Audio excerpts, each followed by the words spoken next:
Hapeisa yahaje sembe huecatupe, haejaweisa abañeeme. Así vamos lentamente terminando esta primera jornada de la fiesta de la escultura del Norte Grande. Muy, pero muy felices, muy contentos.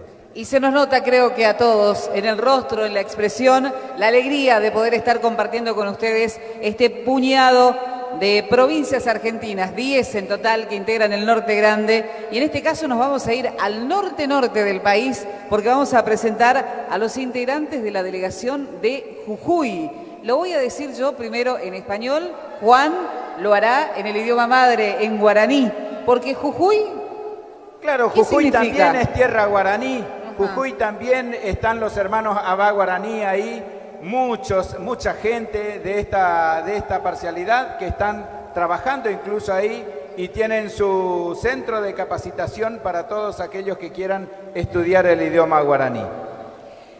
Las sonoridades de los paisajes son parte de un universo mágico y maravilloso. Ritmos que percuten en el andar, en los fraseos, en el decir y en los golpes precisos, contundentes y delicados a la vez.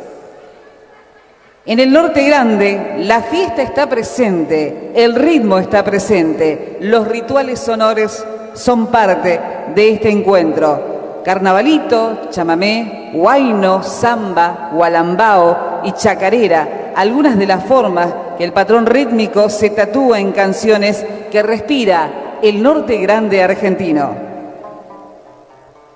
Los Copleros, la delegación de Jujuy, fue fundada en el año 1997 por los hermanos Rivero. El conjunto vocal Copleros cumplió sus bodas de plata con 4 discos grabados. Autores y compositores de su repertorio fueron declarados embajadores culturales de la provincia de Jujuy en el año 2020.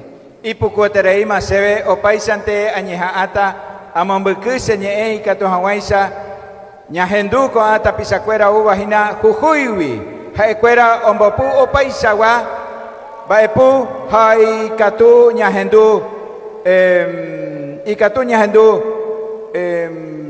samba, huayno, chamamé, carnavalito, gualambao, chacarera, opaisawa yerokuga bei oñeconiconi katu hawaisa ombojoru opaisawa ohendubabe. Haecuera oweru y pumbuasu y katu hawaisa rohendu Copujarepe, Peteija, Aguazú, Argentina Neta, Ibategua, Taba, Oberá, Misiones, Argentina. Integrado por Mauricio Rivero, César Rivero, David Rivero, Nahuel Calderón, Fabrizio Zayat en voces, Leonardo Colizapaya en piano y acordeón, Nahuel Yugra en bajo y Gastón Cerdá en batería. Presentamos y los recibimos con un caluroso y cálido aplauso a los integrantes de la delegación de Jujuy, Copleros.